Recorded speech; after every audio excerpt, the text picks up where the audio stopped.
Hi, everybody, and welcome to the Kidney Coach YouTube channel. I am naturopath Fiona Chin, co-founder of Kidney Coach and our supplement range to support people diagnosed with chronic kidney disease, Genesis. And I'm joined again today by the wonderful, amazing, beautiful Jessianna Saville. Jessianna is the head renal dietitian at Kidney Nutritional Institute, which is a great big organization that works right across the US of certified renal dietitians who are up in the latest research when it comes to supporting those with chronic kidney disease, anything from PKD all the way across to your standard decline in EGFR as we get older.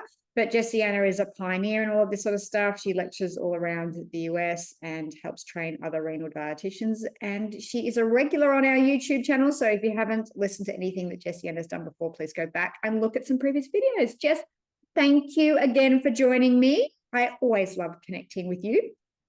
Awesome. It's my pleasure. And like I say, every time I come on here, so I'm going to pick your brain before we talk about different things like questions. Yeah, if anyone's listening, we've been talking for a good 40 minutes before we hit record about all the latest research and all the stuff that we're like collaborating on. Like, did you see this paper just come out? What did you do about this? So we have a good chat before we get going. So it is secretly, I'm picking your brain too before we hit record on stuff. So, but we wanted to talk about calcium today because it's such an interesting one, especially in our peri and postmenopausal women, which is a big topic around the world at the moment, or at least I don't know whether that's the algorithm is just picking up on my age and it's decided that maybe I'm perimenopausal, so I'm seeing it everywhere. Who knows how this works? But making sure that calcium levels are stabilized during kidney disease, because it's something you and I both see can either go high or low. And we were just saying before we hit record, high calcium levels makes both Jessianna and I nervous for a whole pile of reasons in kidney disease. So we thought we would dive into all things calcium, because it is a bit of a confusing nutrient when it comes to do you need much or do you need not enough. So I'll hand it over to you, Jess, and then, yeah, we'll just go from there and do our usual thing. So calcium is really interesting when it comes to kidney disease for a lot of reasons. Number one, just like you said, on a health basis, we have from the time we're very little heard that you got to drink your milk and you need to have calcium so you can have strong bones.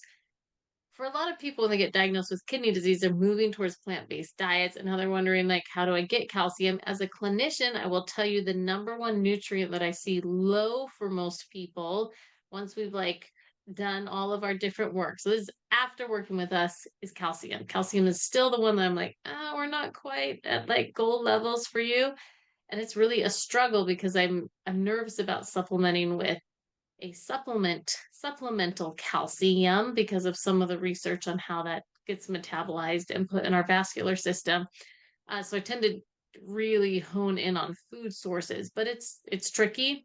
And by, depending on where people are at with their kidney disease, there can be issues with calcium because you get bone dysmetabolism in kidney disease as well. Yeah, that's exactly right. So, and the other problem that I have, and I'm just like you, I get very nervous about supplementing with calcium because of potential risks inside the cardiovascular system. We know we can do a calcium score test and things like that, but also a lot of then with foods, and what confuses a lot of people, a lot of foods that are calcium rich that people tend to know, which is your dairy and things like that, we tend to take out in kidney disease and renal disease diets. And they're also very high in phosphorus, and I tend to lower people's phosphorus levels because of this FGF23 clotho pathway, vitamin D parathyroid pathway. We do know that phosphorus, phosphorus metabolism issues are a very early fault that seems to happen in kidney disease, and whether that is laying more calcium down, even though we might not see higher calcium levels in tests. And so I'm like, I don't know. I think there might be a calcium metabolism issue here that's laying down and causing sclerosis. And so it gets super tricky. But then, especially women that are peri and postmenopausal, we don't want people to get osteoporosis. So talk me through, if you see what you'd mentioned before, people coming in and you're like, this calcium isn't quite gold standard. How are you bumping them up to those levels through doing it in a dietary ways? And are you getting successful results without it impacting people's kidney functions in a negative way? Perfect question. So I think there's two ways you need to think about, are people getting enough? Because there's two things that people come and say, I don't, we need to change calcium, right? One is if they're actually tracking their food and we say, oh, you're not getting enough calcium, right? So there's this area where we can see, like, in your diet, you're not getting enough calcium. That's what I want to address first. The other thing, though, that we think about, are people getting enough calcium or is calcium off, is if they're seeing in their blood work their actual calcium level is either Mm, too high or too low. So that's a separate piece to address. So let's just talk about intake. Let's okay. say you have moved to a plant-based diet and now you're like, oh, I used to have yogurt every morning and I used to have cheese on my pizza, and now I don't have any of these dairy sources of calcium, so I'm probably not getting enough, which you would have less calcium than you had before. Then people say, what should I be eating to bump my calcium up? And if me as a dietitian am working with you, you've logged your food and I look at your calcium bar, the sample that you've taken, I say, oh, you know what, you're not getting enough calcium. There's a couple things that you can think about if you're moving towards a plant-based diet. A couple real One is a lot of calcium. Let me back up. A lot of vegetables with a lot of calcium is not super bioavailable, but there are some where it is. So a couple good examples of foods that we might strategically add in, all these functional foods, right? Because we're using them very strategically, could be bok choy, right? Bok choy Mhm. actually is very good as a source of calcium and it's very bioavailable. Also kale, which I know lots of people have strong feelings about kale, but kale can work really good as well.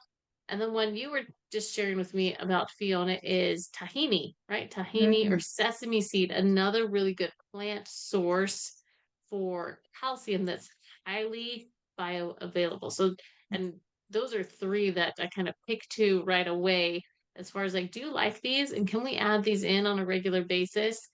Because that can be a really good start. Those aren't the only ones, but those are kind of three to get going. yeah.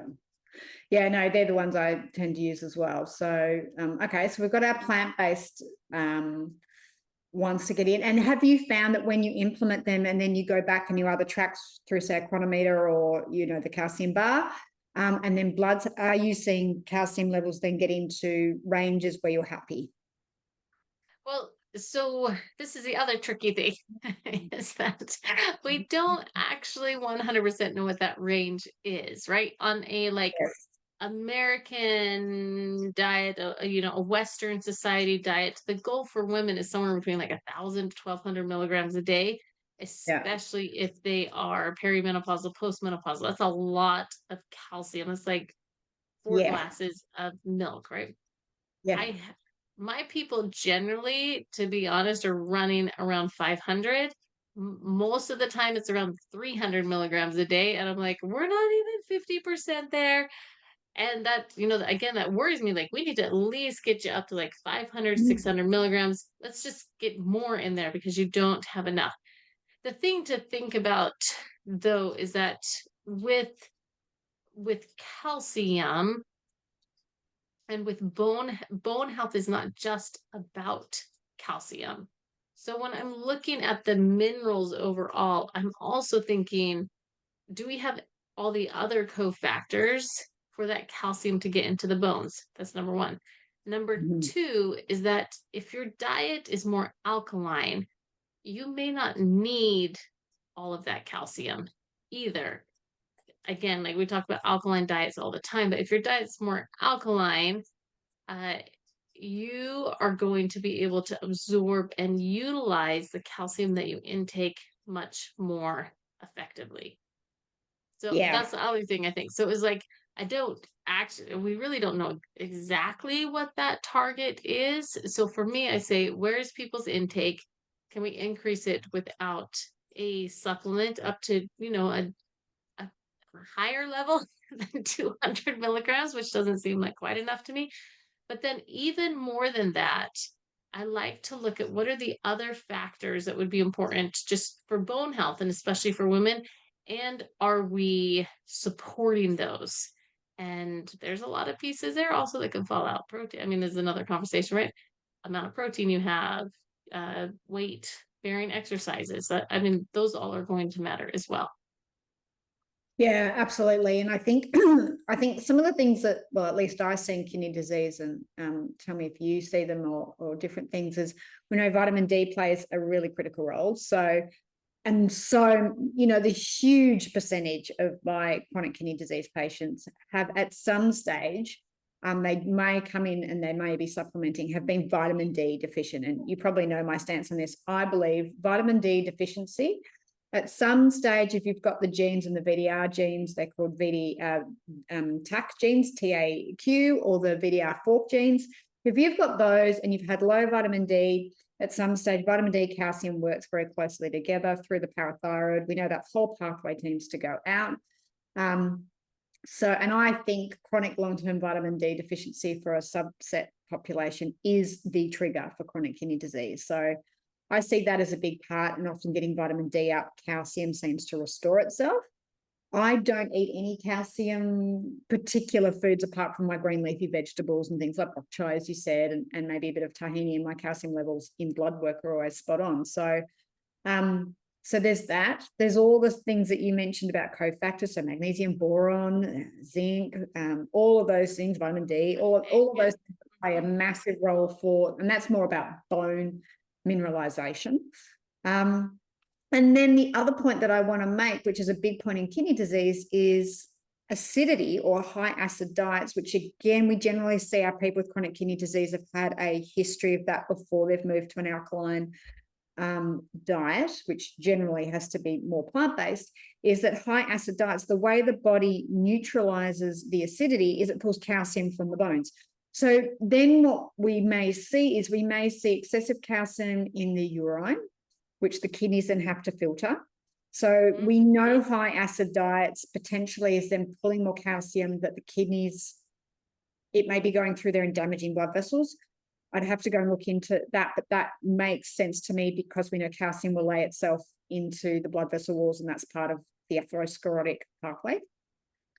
But then, are our blood tests accurate? Because are we seeing a transient move of calcium because it's been shunted from bone into blood to combat an alkaline diet? Like the calcium is transported in and out of bones all the time, depending on the internal environment and the acid alkaline environment and those sort of things. And of course, when we're going on a hardcore alkaline diet, maybe there's more of this transport going in and out, and therefore all the co-minerals are more important for calcium and more bone health. So I don't know, there's so many factors when it comes to calcium. And to your point, I don't think the reference range is quite right. We tend to, Jessianna and I both tend to err on the side of caution on the lower end, because I do wonder those reference ranges are taken from the standard diet, American population who are eating high acidic diets. So many factors to take into consideration there.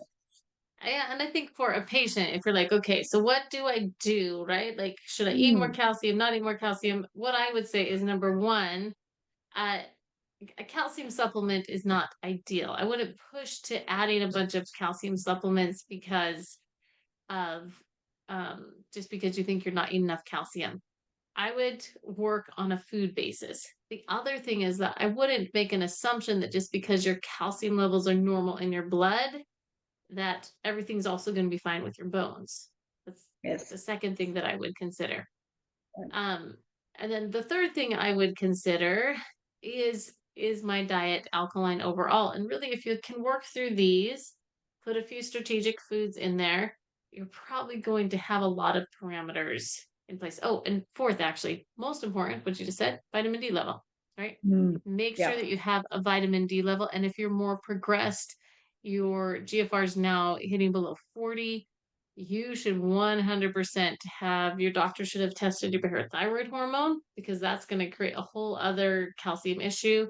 Your parathyroid hormone and alkaline phosphatase level can be very important, and your vitamin D level should be drawn regularly along with your calcium, because you really can't assess calcium status unless you have those other labs. In kidney disease, you have to have all of them.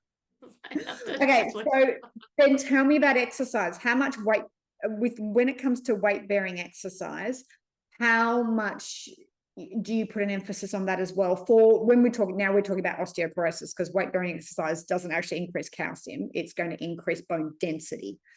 Yeah.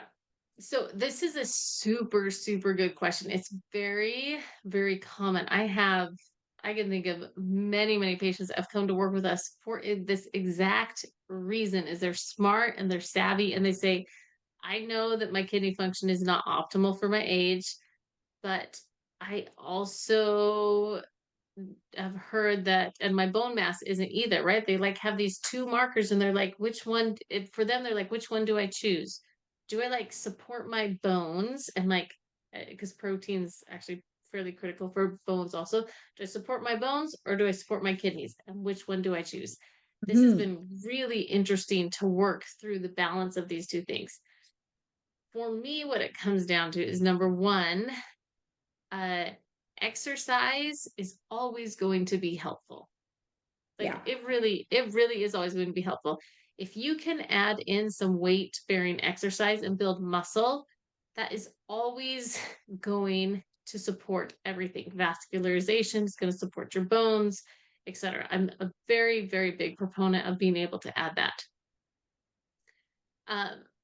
And I had a patient this week and they were told by their doctor to not lift weights or do exercise because if you have sore muscles, that means that it's damaging your kidneys.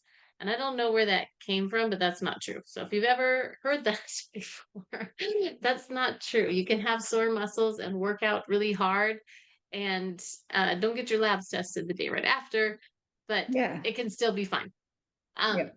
So back to calcium and bones and exercise. So for women or men, but we're going to just talk about women because that's where most of the risk is hormone shift. For women that are wanting to maintain bone mass, but maybe they have a reduced kidney function, it's number one, it's not all about calcium. Number two, you can definitely and should do some weight bearing exercise, whether it's something lifting something heavy can be very, very good. Number three is that on the protein, it's going to depend a little bit on where your kidney function is at with it being reduced. And then for us, usually what we'll play around with a little bit is we'll make sure the diet's very alkaline. And then we'll look at, can we increase the protein? Like where can we kind of max the protein intake out at for the kidney function? And so we'll take them as high as we can go. And if we see the kidney function drop, then we know we've kind of overshot it. And so we'll drop the protein down a little bit. And sometimes then we need to use something like a keto analog or an amino acid supplement to bring the protein up higher, especially if they're at risk of osteoporosis and they already have those markers and it's being tested. So those are a couple of things that we think about. So you don't have to automatically be low protein just because you have kidney disease. You should focus on alkaline. But that protein level, you may have to stretch it up just a little bit and then see where your labs go, along with the weight-bearing exercise to be able to optimize your bone mass in kidney disease. No, I agree. And I think one of the things that I think people are becoming aware of this is one of the key things in longevity and health is muscle mass. And what happens is we get older, we get this thing called sarcopenia, which is where, especially women going through menopause, as they start to lose muscle mass. And one of the things, and it all comes down to falls. And I think I was watching Steve Kotler, the guy that wrote Stealing Fire and things like that. I saw a quick thing of him talking about that leg strength is a huge predictor of longevity. And it makes sense because of fall risk and all those kind of things, and just, mineralization in the bones and all those sort of things. So I think people that have got kidney disease and are worried about the whole protein, muscle, whatever, we know how protective it is. And like you say, it's that balancing act of getting the protein at the right levels and not becoming acidic. And I think in kidney disease, if you can stay alkaline but still build muscle, whether using keto analogs or amino acids to supplement that and also doing, lifting weights. Or the other thing that you can do is get on those vibrational plates. They're very good at building bone mass as well. Those things are all hugely protective in longevity stuff, and kidney disease, generally speaking, is a aging disease. So they all sort of work in together. I also think that lifting weights and things like that improves metabolism of calcium phosphorus. I think there's a whole thing in there that you're probably moving micro metabolic processes that will enhance kidney function. So I think there's some offsets that way. So I do agree with, my short answer is that yes, lifting weights shouldn't be something that we shy away from just because we've got kidney disease and worried about protein and all those things. Love it. I love it. And anything else would you say when it comes to calcium? Are there any, do we know, because we're talking about we don't want high levels because we don't layers in the vascular system and can accelerate things like atherosclerosis. Is there any protective, and I actually don't know the answer to this because I tend to stay away from calcium supplementation, but is there anything protective about calcium when it comes to kidney disease? Is there any benefits of the role that we want with calcium and things like that when it comes specifically to kidney disease and the kidneys? Well, I think that in general with any of the minerals and electrolytes, and I don't know because most of the research on calcium is about calcification of blood vessels. Yeah, right? the negative effects. That's really where a lot of the research is focused in kidney disease. But speaking from the perspective of some of its sister minerals like magnesium and zinc, I think calcium likely still has an important role which is why like you don't want to throw your pendulum the wrong way, right? Sometimes it's like, whoa, like way too much calcium and phosphorus is super bad. Yes, there is a place for that. But also I think the pendulum on the other way too low. If we looked at the research, we'd find that there are issues there as well. So when it comes to calcium, again, that's why when I'm looking at a nutrition, at someone's food log, I don't say, oh, thank goodness their calcium is low and that's going to be a damaging nutrient for kidneys. I say, even though I don't know all the reasons for why, I do believe in balance for the body. And so I want to be able to get it to a better balanced place for my patient where we have a little bit more in there. And that's where I tend to focus. And again, like it doesn't have to just be bok choy kale or tahini.